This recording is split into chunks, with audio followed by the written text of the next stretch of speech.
Who do you think gained the most from the war in Ukraine? India. They got $39 billion of oil cheaper than any other country on Earth from Russia. And Russia can't even do anything with that money except invest it in India.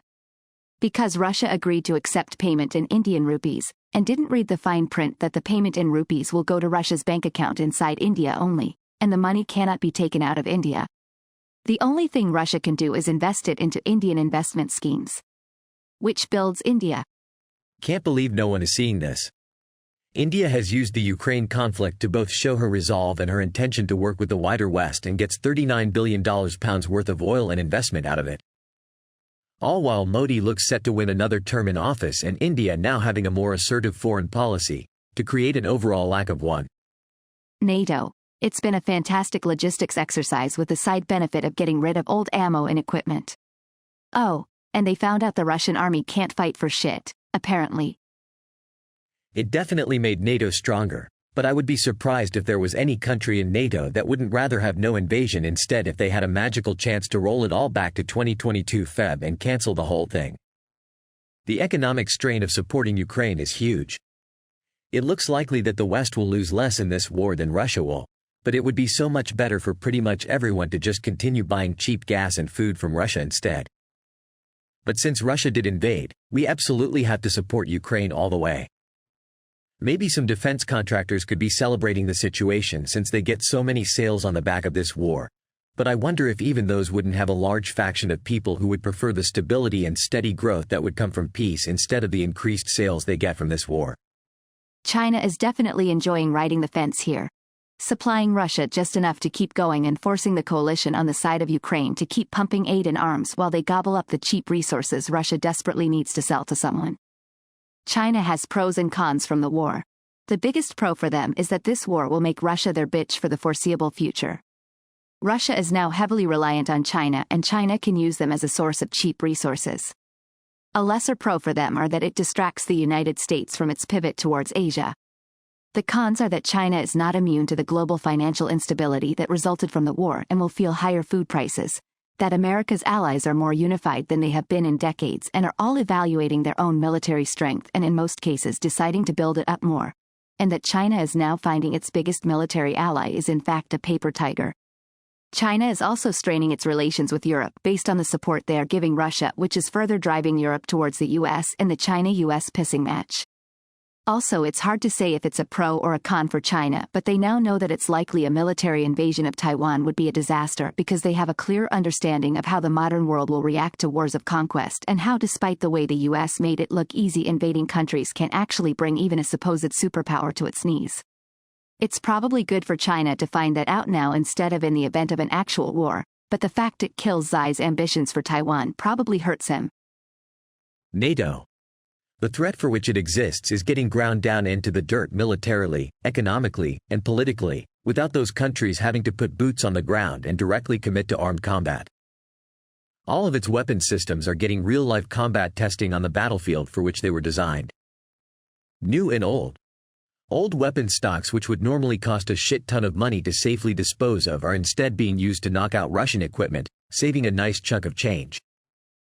Ukraine is coming into the Western sphere of influence, and very rapidly adapting to the standards of the West.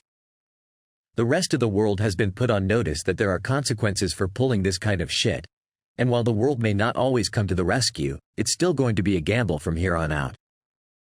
Dictators are going to have to read the room from now on. The levels of international goodwill being generated from this are through the roof. Having everybody on the same side for something might, maybe, lead to better relations between countries that don't normally get along. Plus, NATO is getting Finland and Sweden.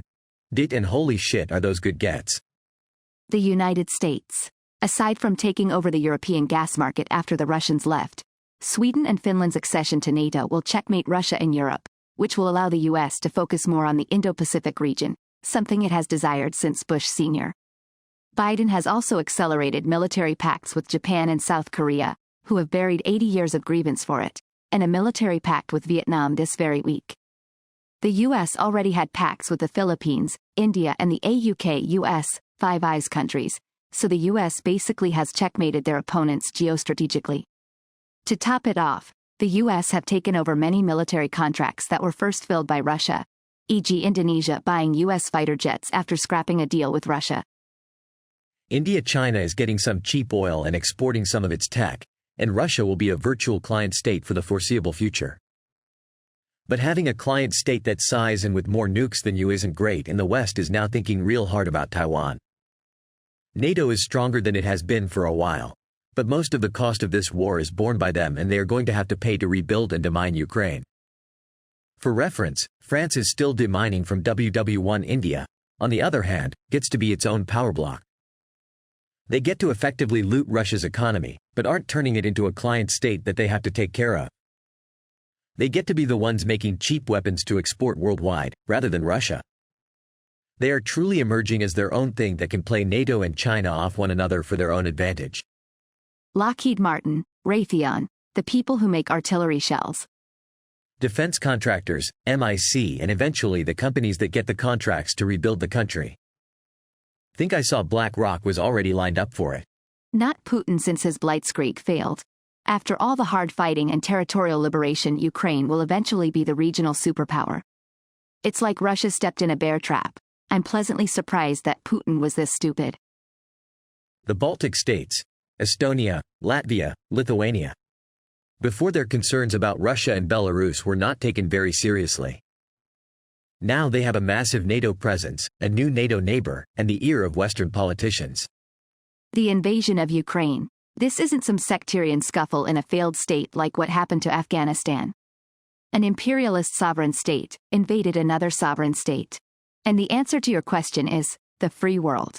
Russia took off the mask, showed everyone that they are just Nazis who fly Zs, and a world where fascist Russians are losing everything is a better world.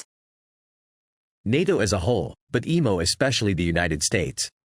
We've been in a mildly cold war with Russia even for as long as the destruction of the Berlin Wall.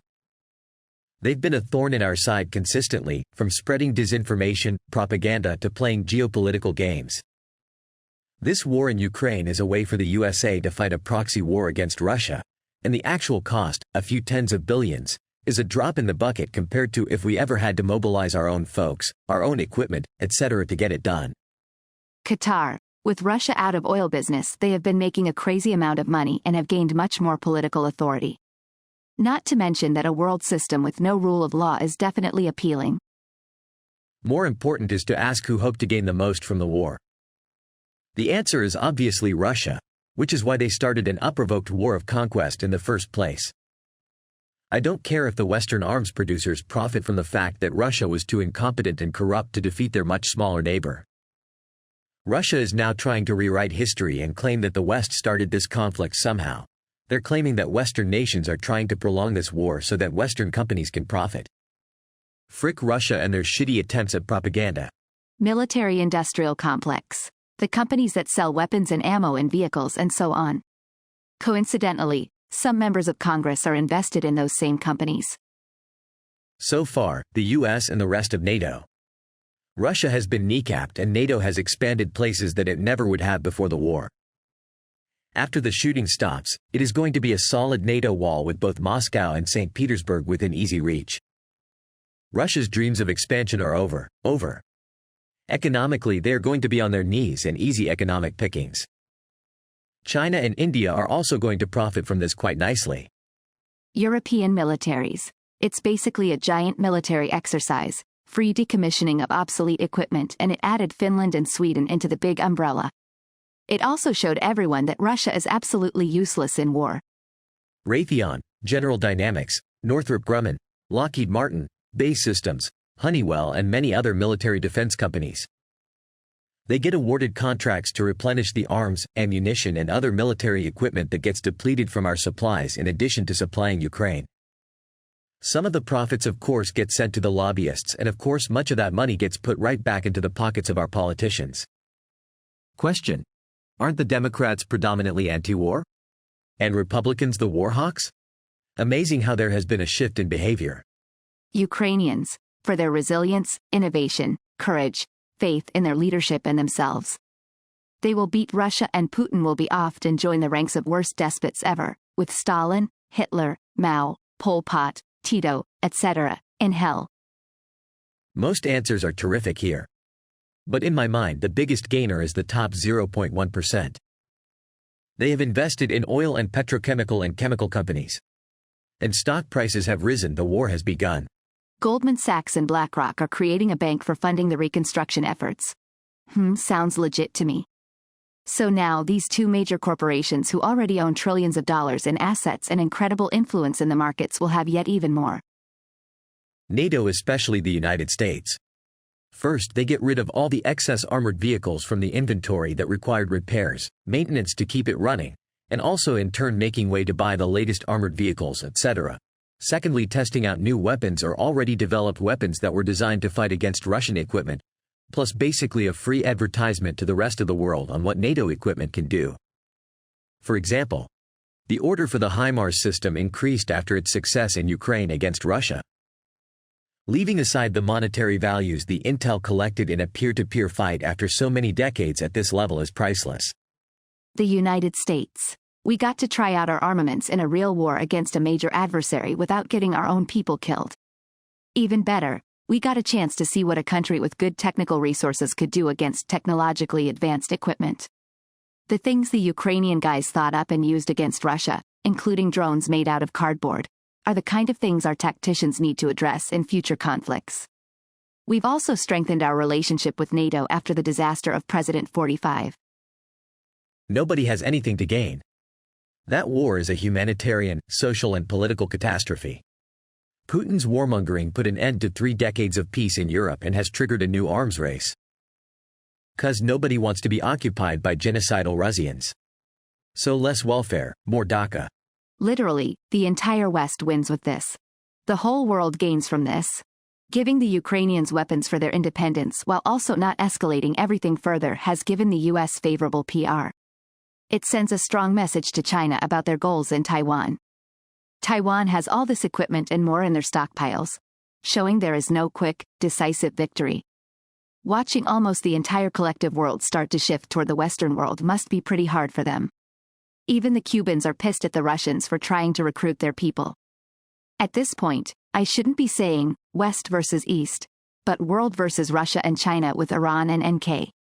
They're running out of friends and economic partners,